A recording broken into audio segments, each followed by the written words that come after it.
నమస్కారం, అమరావతి న్యూస్ కి స్వాగతం. ఈనాటి వార్తా విశేషాలు. సుపరిపాలన తొలి అడుగు ఇంటింటికి తెలుగుదేశం పార్టీ కార్యక్రమంపై తాడికొండ నియోజకవర్గ ఎమ్మెల్యే తెనాలి శ్రావణ్ కుమార్ జిల్లా తెలుగుదేశం పార్టీ కార్యాలయంలో నియోజకవర్గ నాయకులకు అవగాహన కార్యక్రమాన్ని నిర్వహించారు.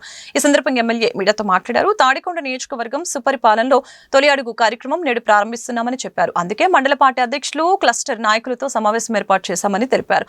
రాష్ట్ర ఆర్థిక పరిస్థితి సరిగ్గా లేకున్నా ప్రజలకు ఇచ్చిన హామీలను ఒక్కొక్కటిగా నెరవేర్చుకుంటూ వస్తున్నామని తెలియజేశారు. ఈ పథకాల పంపిణీలో ఏమైనా సమస్యలు ఉంటే వాటిని పరిష్కరించేందుకు ఇంటింటికి తెలుగుదేశం పార్టీ కార్యక్రమం చేపట్టామని ఈ సందర్భంగా తెలియజేశారు. అలాగే నిరుద్యోగులకి మెగా డిఎస్సీ ద్వారా ఉద్యోగాలు ఇవ్వబోతున్నామని అన్నారు. P4 పథకం ద్వారా పేదరిక నిర్మూలనకి ముఖ్యమంత్రి చంద్రబాబు నాయుడు కంకణం కట్టుకున్నారని చెప్పారు. జిల్లా పార్టీ కార్యాలయంలో తాడికొండ నియోజకవర్గానికి సంబంధించి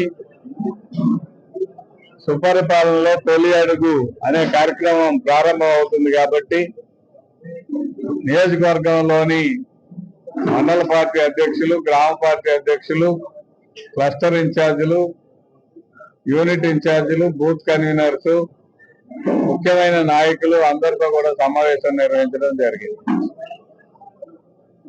ఈ కూటమి ప్రభుత్వం అధికారానికి వచ్చి సంవత్సరమైన సందర్భంగా గౌరవ ముఖ్యమంత్రి వర్యులు నారా చంద్రబాబు నాయుడు గారు ఇంటింటికి ఈ ఒక్క సంవత్సరంలో జరిగిన అభివృద్ధి కార్యక్రమాలు, సంక్షేమ కార్యక్రమాలని ప్రజల్లోకి తీసుకెళ్లాలనే ఒక సత్సంకల్పంతో ఈ కార్యక్రమానికి రూపకల్పన చేయడం జరిగింది. అందుకోసమే ప్రణాళికలో భాగంగా ఈరోజు ఈ సమావేశం ఏర్పాటు చేయడం జరిగింది. కూటమి ప్రభుత్వం ఈ సంవత్సర కాలంలో అనేక విజయాలను సాధించింది. ఇంట్లో 3 పిల్లలుంటే 3కి డబ్బులు వేయడం, అలాగే 5గురు ఉన్న కుటుంబాలు కూడా ఉన్నాయి, 5గురు కూడా ఈ సహాయం అందించడం జరిగింది. ఉచితంగా గ్యాస్ సిలిండర్లు 3 ఇస్తామని చెప్పాం. ఖచ్చితంగా 3 సిలిండర్లు అందజేయడం జరిగింది. పోయిన సంవత్సరం దీపావళి నుంచి ఈ కార్యక్రమం అమలు చేశాం. 204 అన్న క్యాంటీన్లు ఏర్పాటు చేయడం, అవన్నీ కూడా పేద వర్గాలకి ఆకలి తీరుస్తున్న సంగతిని మీకు గుర్తు చేస్తా ఉన్నాం. ఈ నెలలోనే ప్రధానమంత్రి కిసాన్ పథకం కింద ఎప్పుడైతే డబ్బులు వేస్తారో దాంతో పాటుగా రైతుకి కూడా డబ్బులు రాష్ట్ర ప్రభుత్వం వేయాల్సిన మనీని ట్రాన్స్ఫర్ చేయబోతున్నారని తెలియజేస్తాం. నిన్న ముఖ్యమంత్రి గారు ప్రకటించారు, స్పష్టంగా ఆగస్టు 15వ తారీఖు నుంచి మహిళలందరికీ కూడా ఉచిత బస్సు పథకాన్ని తీసుకురాబోతున్న సంగతిని గుర్తు చేస్తా ఉన్నాం. ఒక్కొక్కటిగా అమలు చేస్తూ ఈ రాష్ట్రంలో 10 లక్షల కోట్ల రూపాయల పైగా అప్పు చేసి పెట్టి జగన్మోహన్ రెడ్డి గారు చాలా చిద్దిలాసంగా ఉన్నారు. ఆయన అనుకుంటున్నాడు ఈ సంక్షేమ పథకాలు అమలు కావాలని ఆశించాడు. కానీ కూటమి ప్రభుత్వం ఇచ్చిన హామీలను ఒక్కొక్కటిగా అమలు చేసుకుంటూ ముందుకెళ్తున్న సంగతిని ప్రజలందరూ కూడా గమనించారు.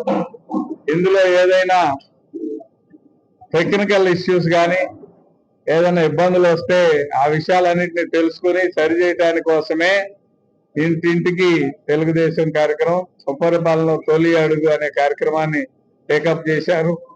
ముఖ్యమంత్రి గారు ఒక ప్రత్యేకమైన ప్రణాళిక పేదలను ఆదుకోవడానికి ఒక రూపొందించారు. అది P4 పథకం.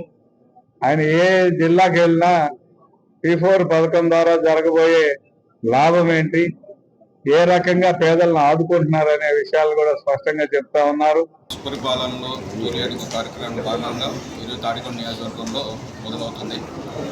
అందుకు అనుగుణంగా ఈరోజు కార్యక్రమం మీటింగ్ పెట్టుకొని ఆ మీటింగ్లో కేడర్ దిశానిర్దేశాన్ని నిర్దేశించి చేశాము. అలాగే మేము కూడా పాల్గొని ఈ కార్యక్రమాన్ని దిగ్విజయంగా చేసి నిన్న చిన్న లోపాలు ఉన్నా కూడా ఈ డోర్ టు డోర్ క్యాంపెయిన్ వెళ్ళినప్పుడు నోట్ చేసుకొని ప్రభుత్వాన్ని వారికి తెలియజేసి అది పరిశీలించే దిశగా ప్రయత్నం చేస్తాం.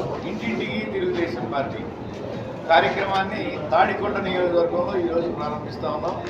ఇదే విధంగా రాష్ట్ర వ్యాప్తంగా 175 నియోజకవర్గాల్లో ఈ కార్యక్రమం ప్రారంభించడానికి ప్రీతం నాయకులు చంద్రబాబు నాయుడు గారు, ఈ రాష్ట్ర ముఖ్యమంత్రి వర్యులు తెలుగుదేశం పార్టీ జాతీయ అధ్యక్షులు పిలుపునిచ్చారు. ఆ పిలుపుని అందుకున్నటువంటి పార్టీ యంత్రాంగం అంతా కూడా ఈ రోజున గ్రామ గ్రామాన ఇంటింటికి పర్యటిస్తూ ఉన్నారు.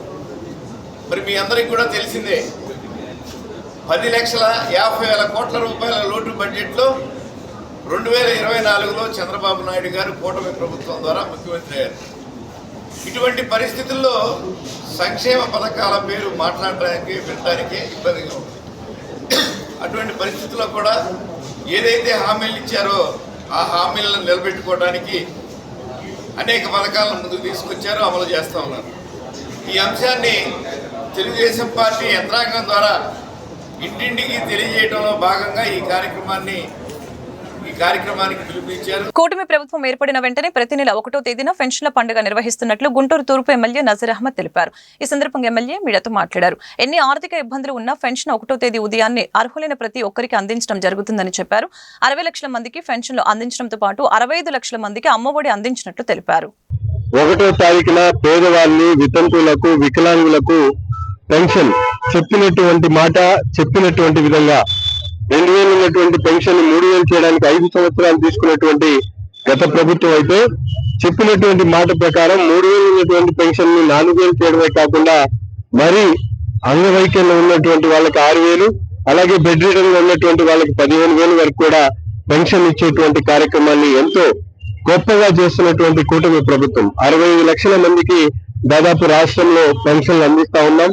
అంతేకాకుండా ఒక పక్కన పెన్షన్ తో పాటు ఏదైతే సూపర్ 6 కార్యక్రమాల్లో భాగంగా తల్లికి వందనం కార్యక్రమం కూడా ఈరోజు దాదాపు 65 లక్షల మందికి పిల్లల్ని గత ప్రభుత్వంలో ఏ పిల్లవాడిని చదివిస్తామంటూ ఒక పిల్లవాడికి 15,000 రూపాయలు ఇచ్చేటువంటి కార్యక్రమం చేస్తే ఈ రోజు మన ప్రభుత్వంలో ప్రతి పిల్లవాడు చదువుకోవాలనేటువంటి సంకల్పంతో గౌరవ ముఖ్యమంత్రి గారు ఇంట్లో ఉన్నటువంటి ప్రతి పిల్లవాడికి కూడా ముఖ్యంగా మైనారిటీలకు సంబంధించి ఈ రోజు చూస్తా ఉన్నాం.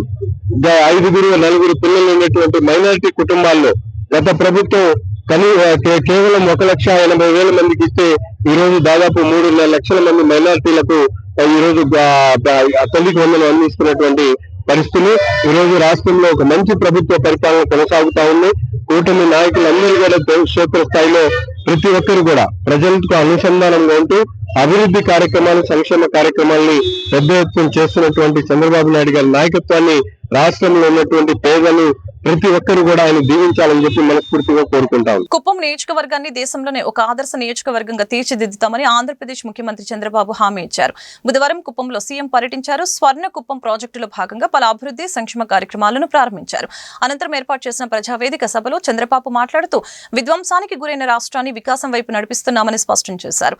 కుప్పం నియోజకవర్గ ప్రజల చిరకాల స్వప్నమైన హంద్రినీవా నీళ్లను ఈ ఏడాదిలోనే అందిస్తామని భరోసా ఇచ్చారు. 3,890 కోట్ల వ్యయంతో హంద్రినీవా పనుల్ని పూర్తి చేసి నియోజకవర్గంలోని చివరి ఆయకట్టు వరకు సాగునీరు అందిస్తామని తెలిపారు. చెరువులు కావాలి, చెక్ డ్యాములు కావాలి, తద్వారా మనం నీటిని ఉపయోగించుకునే అవకాశం వస్తుంది. ఇవి కూడా కంప్లీట్ చేస్తాం. ఆలయాల అభివృద్ధి కోసం ఇప్పటికే ఒక 50 కోట్ల రూపాయల దగ్గర డబ్బులు కూడా శాంక్షన్ చేశాం. ఇక్కడుండే మన వాళ్ళందరూ చూస్తే ఎక్కువ మంది ఆలయాలపైన ఎక్కువ శ్రద్ధ పెడతారు. కుప్పం నియోజకవర్గంలో ఎప్పుడూ నేను చూశాను. అందరూ కూడా కోరుకునేది ఇల్లు లేకపోయినా పర్వాలేదు కానీ దేవుడికి మాత్రం గుడి ఉండాలని మీరందరూ కోరుకుంటారు. మీ కోరిక తీరుస్తాం. అన్ని గుడుల్ని మళ్ళా ఒకసారి రెనోవేషన్ చేసి మళ్ళీ మీరందరూ కూడా దేవుణ్ణి ప్రార్థించాలంటే వేరే ప్రాంతానికి పోయే పని లేకుండా ఇక్కడే మన దేవుళ్ళన్నీ కూడా ఏ విధంగా చేయాలనో చేస్తాం. ఇంకో పక్క మీరు చూస్తే గోకులం షెడ్లు నాకు బాగా జ్ఞాపకం. నేను కొత్తగా వచ్చినప్పుడు ఇంటింటికి 2 ఆవులు పట్టిస్తానంటే నన్ను ఎగతాళి చేశారు. ఈ రోజు మీరు ఒకసారి చూస్తే ఏ ఇంటికి ఆవులు లేకపోతే ఇల్లే లేదు. ప్రతి ఒక్కరు 2 ఆవులు, 4 ఆవులు, 6 ఆవులు పట్టుకున్నారు. అది ఈరోజు మీ ఆదాయం అయింది. నేను అందుకనే హామీ ఇస్తున్నా, రాబోయే రోజుల్లో 10 లక్షల లీటర్లు పాల ఉత్పత్తి నియోజకవర్గంగా మన కుప్పం తయారవుతుందని మీ అందరికీ హామీ ఇస్తున్నాను. దీనికి ఇప్పటికే చాలా మిల్క్ ప్రాసెసింగ్ డైరీలు వచ్చాయి, ఇంకా వస్తాయి. అవి కూడా నేను చెప్తాను మీకు. ఇది కాకుండా మీరు చూస్తే నేను ఒకటే ఆలోచించాను, మీ ఆరోగ్యం బాగుండాలి. ఆరోగ్యం బాగుంటే ఇప్పుడు ఈ కరెంటు వాడడం కరెక్ట్ కాదు. ఆదాయం బాగా ఉండాలి, ఖర్చు తగ్గాలి. ఆరోగ్యం బాగుండాలంటే రూఫ్ టాప్ సోలార్ సూర్య గారి కింద వచ్చేదాన్ని మనం అందరం పెట్టుకోవాలి.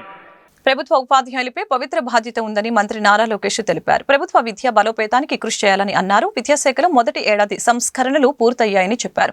కర్నూలు జిల్లా జిఎం తండాలో ప్రభుత్వ ఏకోపాధ్యాయ ప్రాథమిక పాఠశాలలో అద్భుత ఫలితాలు సాధిస్తున్న ఉపాధ్యాయురాలు ఎం కళ్యాణి కుమారిని షైనింగ్ టీచర్ పేరుతో మంత్రి ఘనంగా సత్కరించారు. కళ్యాణి కుమారి కుటుంబంతో కలిసి వచ్చి ఉండవల్లి నివాసంలో మంత్రిని కలిశారు. ఈ సందర్భంగా లోకేష్ మాట్లాడుతూ ఇకపై విద్యార్థుల అభ్యసన ఫలితాలపై దృష్టి పెడతామని చెప్పారు. 2017లో జిఎం తండాకు బదిలీ అయిన కళ్యాణి తన అంకిత భావంతో పాఠశాల రూపురేఖలు మార్చి విద్యార్థుల్ని ఉన్నతంగా తీర్చిదిద్దారని మంత్రి ప్రశంసించారు. ఉపాధ్యాయులందరికీ ఆమె ఆదర్శంగా నిలిచారని అన్నారు. ప్రభుత్వ పాఠశాలల బలోపేతానికి కళ్యాణి నుంచి సలహాలు సూచనలు స్వీకరించిన ఆయన వాటిని ఆచరణలో పెడతామని హామీ ఇచ్చారు. విద్యాశాఖ మంత్రి తనను సత్కరించడం పట్ల కళ్యాణి కుమారి హర్షం వ్యక్తం చేశారు. ఇచ్చినందుకు నాకు చాలా సంతోషంగా ఉంది. ప్రభుత్వ పాఠశాలలు బలోపేతం కావాలి అని ఇంకా ఏం చేస్తే బాగుంటుందని సార్ అడిగాడు. నా వరకు నేను మా స్కూల్లో ఏ కార్యక్రమాలు అయితే అమలు చేస్తున్నానో అవన్నీ కూడా సార్కి వివరించడం జరిగింది. నేను మొదట్లో వెళ్ళినప్పుడు ఆ పాఠశాలలో 2 విద్యార్థులు మాత్రమే ఉన్నారు. తర్వాత అక్కడ పిల్లలు రాకపోవడానికి కారణం ఏంటి అని విద్యార్థుల తల్లిదండ్రుల వాళ్ళ ఇంటికి వెళ్ళి అడిగి అక్కడ ఈ సమస్య ఏంటి అని తెలుసుకోవడం జరిగింది. ఆ దిశగా నేను ప్రయత్నం చేసి పిల్లలు ప్రతి ఒక్కరూ కూడా మా స్కూల్కే వచ్చేలాగా విద్యను అందించడం జరుగుతుంది. పాఠాలు పూర్తయిన వెంటనే ల్యాప్టాప్ ద్వారా వాళ్ళకి చూపించి పాఠాలు చెప్పడం కూడా చేస్తున్నాను. ఇదంతా కూడా తర్వాత మా పాఠశాలకు వచ్చే ప్రతి విద్యార్థి కూడా ఖచ్చితంగా యూనిఫామ్ అనేది వేసుకోవాలి, టైమింగ్స్ అనేది మెయింటైన్ చేయాలి, 100% హాజరు అనేది ఖచ్చితంగా ఉండాలి. ఆర్ ఆఫ్ ది వీక్ అనే కార్యక్రమము, తర్వాత మా తొలి అడుగు అనే కార్యక్రమం గురించి, దీర్ఘాయుష్మాన్ భవ అనే కార్యక్రమం గురించి ప్రతిరోజు హోంవర్క్ ఇవ్వడము, ఈ విషయాలన్నిటి కూడా సార్ గారితో చర్చించడం జరిగింది. చాలా సంతోషంగా ఉంది సార్. అంత పెద్ద వ్యక్తి మమ్మల్ని పిలిచి మాట్లాడినందుకు ఈ రోజును ఎప్పటికీ మర్చిపోలేం సార్. చాలా గుర్తుంచుకుంటాం. పొగాకు కొనుగోలు కేంద్రాన్ని ప్రారంభించలేదని ఆరోపిస్తూ గుంటూరు జిల్లా పెదనందిపాడు రైతులు రాస్తారోకో నిర్వహించారు. పెదనందిపాడులో పొగాకు కొనుగోలు కేంద్రం ఏర్పాటు చేసే అవకాశం ఉన్నప్పటికీ అధికారులు పట్టనట్లు వ్యవహరిస్తున్నారని రైతులు ఆరోపించారు. స్థానికంగా వెంటనే కొనుగోలు కేంద్రాన్ని ఏర్పాటు చేయాలని, లేకుంటే ఆందోళన ఉధృతం చేస్తామని హెచ్చరించారు. ఎస్ఐ నాగేంద్ర రైతులతో మాట్లాడి రాస్తారోకో విరమింపచేశారు. పెదనందిపాడులో వెంటనే కొనుగోలు కేంద్రం ఏర్పాటు చేయాలని చెప్పి మేము డిమాండ్ చేస్తున్నాం. 12,000 రూపాయలు తగ్గకుండా కొనుగోలు చేయాలా. నాశనకం పాడైపోయింది. 6,000 ఇది ప్రభుత్వం నిర్ణయించిందే, కానీ వాళ్ళ 9,000 పెట్టి మధ్యలో కోత కోసి వాళ్ళ రైతులకు అన్యాయం చేస్తున్నారు. అందువల్ల వెంటనే కొనుగోలు కేంద్రం ఏర్పాటు చేయాలని చెప్పేసి ఈరోజు ఉద్యమం కొనసాగుతుంది. దీన్ని కొనుగోలు కేంద్రం పెట్టేంత వరకు కూడా రైతులతో ఆందోళన చేస్తామని చెప్పి సందర్భంగా తెలియజేస్తున్నాను. నేను కూడా 3 ఎకరాలు నల్లబర్లు వేసి ఉన్నాను. ఈరోజు వర్షాల వలన నా పొగాకు డ్యామేజ్ అయ్యే పరిస్థితి వచ్చింది. ఇక్కడ పెదనందిపాడు మండలంలో మార్కెట్ యార్డు పెద్దది ఉంది. దాంట్లో రోజు 2,500 క్వింటాలు కొనే శక్తి ఉంది. కాబట్టి ముఖ్యమంత్రి గారికి మరియు వ్యవసాయ శాఖ మంత్రి అచ్చెన్నాయుడు గారికి ఇక్కడ మాకు కూడా ఒక సెంటర్ ఇచ్చి మమ్మల్ని ఆదుకోవాల్సిందిగా తెలియజేస్తున్నాం. ప్రముఖ పుణ్యక్షేత్రమైన శ్రీశైలం ఆలయంలో ఉచిత స్పర్శ దర్శనానికి భక్తులు భారీగా తరలివచ్చారు. దీంతో ఆధార్ నమోదు లేకుండా భక్తులకి కూపన్లు ఇచ్చారు. మధ్యాహ్నం 1:45 నుంచి 3:45 వరకు స్వామివారి ఉచిత స్పర్శ దర్శనానికి భక్తులకు అనుమతినిచ్చినట్లు ఆలయ అధికారులు తెలిపారు.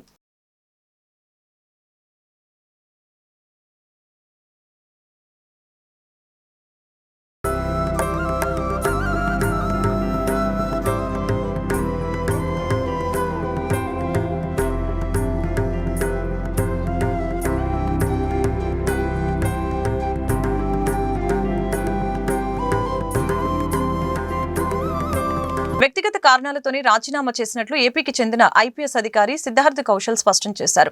ఒత్తిళ్లతో రాజీనామా చేసినట్లు జరుగుతున్న ప్రచారం అవాస్తవమని తెలిపారు. స్వచ్ఛందంగానే ఈ నిర్ణయం తీసుకున్నట్లు వెల్లడించారు. ఈ మేరకు సిద్ధార్థ్ కౌశల్ ఓ ప్రకటన విడుదల చేశారు. ఇన్నేళ్లు ఏపీలో పనిచేయడం అదృష్టంగా భావిస్తున్నారని పేర్కొన్నారు. రాష్ట్ర ప్రభుత్వానికి ఆయన హృదయపూర్వక ధన్యవాదాలు తెలిపారు. గుంటూరు నగరంలో మైక్రో ప్లాన్ మేరకు 100% మెరుగైన పారిశుద్ధ్యం అందిస్తామని గుంటూరు నగర కమిషనర్ పులి శ్రీనివాసులు, తూర్పు ఎమ్మెల్యే మహమ్మద్ నజీర్ తెలిపారు. బుధవారం నగరపాలక సంస్థ కౌన్సిల్ సమావేశ మందిరంలో ఎమ్మెల్యే నజీర్ తూర్పు నియోజకవర్గంలో కార్పొరేటర్లు, ప్రజారోగ్య కార్యదర్శులు, ఇన్స్పెక్టర్లతో పారిశుద్ధ్య మెరుగు కోసం ప్రత్యేక సమీక్ష సమావేశం జరిగింది. ఈ సందర్భంగా కమిషనర్, ఎమ్మెల్యే మాట్లాడారు. ఎలక్షన్ డివిజన్ల వారీగా ఒక్కొక్క వార్డుని ఒక్కొక్క శానిటేషన్ డివిజన్ గా చేస్తూ శానిటరీ సిబ్బందిని కేటాయించడం జరిగిందని చెప్పారు. నగరంలో ప్రతి 350 ఇళ్లలో ఒక మైక్రో ప్యాకెట్ ఉంటుందని, మైక్రో ప్యాకెట్ 2 కార్మికుల్ని కేటాయించామని చెప్పారు. రాబోయే నెల రోజుల్లో కమాండ్ కంట్రోల్ రూమ్ ని సిద్ధం చేసి దాని ద్వారా ఏఐ టెక్నాలజీ, డ్రోన్ టెక్నాలజీ ఉపయోగించుకొని వర్కర్స్ హాజరు, క్షేత్రస్థాయిలో పనితీరు, ప్రతి ఇంటి నుంచి చెత్త సేకరణ చేస్తోంది. లేనిది కూడా కెమెరాల ద్వారా పర్యవేక్షణ చేస్తామని అన్నారు. గత వైసీపీ ప్రభుత్వం చెత్త మీద పన్ను విధించి ప్రజలను ఇబ్బందులకి గురి చేసిందని ఆరోపించారు. సమావేశంలో సీఎంఓ డాక్టర్ అమృతం, ఎంహెచ్ఓ జె రామారావు, ఎస్ఎస్లు ఆయుబ్ ఖాన్, సాంబయ్య, కార్పొరేటర్లు, ఇన్స్పెక్టర్లు, కార్యదర్శులు పాల్గొన్నారు. విజయవాడ పశ్చిమ నియోజకవర్గం 55వ డివిజన్లో ఎంపీ కేశినేని శివనాథ్ సుపరిపాలన తొలి అడుగు కార్యక్రమంలో పాల్గొన్నారు. కార్యక్రమానికి ప్రజల నుంచి విశేష స్పందన లభించిందని ఎంపీ తెలిపారు. ప్రతి ఇంటికి వెళ్లి ప్రభుత్వం చేపట్టిన సంక్షేమ అభివృద్ధి పథకాలను ప్రజలకు వివరించి అభిప్రాయాలు తెలుసుకున్నారు. ఎంపీతో పాటు మాజీ ఎమ్మెల్సీ బుద్దా వెంకన్న, టీడీపీ రాష్ట్ర అధికార ప్రతినిధి నాకుల్ మీరా, డూండి రాకేష్ తదితరులు పాల్గొన్నారు. పాలనలో తొలి అడుగు 4.1 good governors. The NDA government, under the leadership of our Honorable CM Nara Chandrababu Naidu Garu, has completed first year, and he has completed 4 years as 4 terms as a CM, and first year as again as the 5th time CM. So we are calling it as 4.1. So under the ruling of NDA from last 1 year, lot of welfare activities and also development activities are happening throughout the state. The people are very happy with it. We have announced Super 6s and we are about to complete all. Already we have completed pensions, and also for the school going children, we have for each and every children we have given 15,000 for the mothers, and also we have started Anna canteens. A lot of welfare activities as well as development activities are going on. So after completion of 1 year, under the instructions of our Honorable CM, we are going to each and every house and to know the activities which are being done in this 1 year, and the satisfactory level of the people also we are measuring, so that the reforms which are unable to reach the people also we are modifying them. So we are listening to them, and people are very happy for this 1 year ruling of Chandrababu Naidu Garu. ఉనికి కోసమే బనకచల్ల అంశాన్ని BRS తెరపైకి తెచ్చిందని AP మంత్రి పయ్యావుల కేశవ్ అన్నారు. రాయలసీమకు గోదావరి నీళ్లు రావాలని గతంలో కేసీఆర్ అనలేదా అని ప్రశ్నించారు. అనంతపురంలో మీడియాతో పయ్యావుల మాట్లాడారు. బీఆర్ఎస్ లో నెలకొన్న అంతర్గత వివాదంలో ఆ పార్టీ నేత హరీష్ రావు తన ఉనికిని కాపాడుకునేందుకు బనకచల్ల అంశాన్ని తెరపైకి తీసుకువచ్చారని మండిపడ్డారు. మిగతా వాళ్ళు ఆయన ట్రాప్ లో పడి మాట్లాడుతున్నారు. బీఆర్ఎస్ కార్యనిర్వాహక అధ్యక్షులు కేటీఆర్ ఈ అంశంపై ఎక్కడా మాట్లాడటం లేదు. ఇదంతా రాజకీయ డ్రామా. బనకచల్ల ప్రాజెక్టుతో తెలంగాణకి ఏ విధమైన నష్టమూ జరగదు. కిందికి పోయే నీటిని వాడుకుంటే పై రాష్ట్రాలకు ఎలాంటి ఇబ్బంది ఉండదు అని పయ్యావుల కేశవ్ అన్నారు. తెలంగాణలో జరుగుతున్నటువంటి రాజకీయ అస్తిత్వ పోరాటమే తప్ప తెలంగాణకు మేము ఎప్పుడు కూడా వ్యతిరేకం కాదు. కేవలం సముద్రం లేకపోతున్నటువంటి జలాల్ని వాడుకునేటువంటి ప్రయత్నం చేస్తున్నాం. కేటీఆర్, హరీష్ రావుల మధ్య ఉన్న అస్తిత్వ పోర్ని ఇవాళ ఒక రాజకీయ రంగు పులిమి ఇదేదో ప్రాంతాల మధ్య సమస్యగా గుర్తిస్తున్నారు. మరి అదే కేసీఆర్ జగన్మోహన్ రెడ్డి గారిని ఇన్వైట్ చేసి ఈ పథకాన్ని ప్రారంభిద్దామని ఆ రోజు చెప్పిన రోజున ఇది గుర్తుకు రాలేదా హరీష్ రావు గారికి? మరి రాయలసీమకు వచ్చి కేసీఆర్ తిరుపతిలో ఏం మాట్లాడాడు? రాయలసీమకు నీళ్లు ఇస్తాం అని చెప్పినప్పుడు కనపడలేదా? అసెంబ్లీలో కేసీఆర్ ప్రకటన చేసిన రోజున హరీష్ రావు కనపడలేదా? ఈ రోజు ఇవన్నీ కనపడుతున్నాయా? కేవలం రాజకీయ అస్తిత్వం కోసం జరుగుతున్నటువంటి డ్రామాలు ఇవి. తెలంగాణ బాగుండాలి, తెలంగాణను అభివృద్ధి చెందాలి, సముద్రం లేకపోతున్నటువంటి నీటిని ఆంధ్రప్రదేశ్ కూడా వినియోగించుకోవాలి. నేరాల నియంత్రణకి సాంకేతిక పరిజ్ఞానంతో గట్టి చర్యలు తీసుకుంటున్నామని రాష్ట్ర హోంమంత్రి వంగలపూడి అనిత తెలిపారు. కాకినాడ జిల్లా తునిలో జైళ్ల శాఖ ఆధ్వర్యంలో ఏర్పాటు చేసిన పెట్రోల్ బంక్ ఆధునీకరించిన ఉప కారాగారాన్ని ఎమ్మెల్యే యనమల దివ్యతో కలిసి ప్రారంభించారు. ఈ సందర్భంగా హోంమంత్రి మాట్లాడారు. అన్ని నియోజకవర్గ కేంద్రాల్లో సీసీ కెమెరాలు ఏర్పాటు చేస్తున్నట్లు తెలిపారు. జైళ్లలో గత 5 ఏళ్లుగా కనీసం సీసీ కెమెరాలు కూడా పనిచేయని పరిస్థితి ఉందని పేర్కొన్నారు. గ్రామస్థాయి నుంచి దాదాపు 1,00,000 సీసీ కెమెరాలు ఏర్పాటు చేయాలని లక్ష్యంగా పనిచేస్తున్నట్లు చెప్పారు. విజయవాడ కమిషనరేట్ పరిధిలో 7,500 సీసీ కెమెరాలు ఏర్పాటు చేసినట్లు తెలిపారు. ప్రభుత్వ ఉద్యోగులకి రాజకీయాలకి సంబంధం లేదని అన్నారు. ప్రభుత్వ ఉద్యోగులు ప్రభుత్వానికి అనుగుణంగా పనిచేయాలని, రాజకీయ నాయకులకు అనుగుణంగా పనిచేస్తే ఇబ్బందులు వస్తాయని సూచించారు.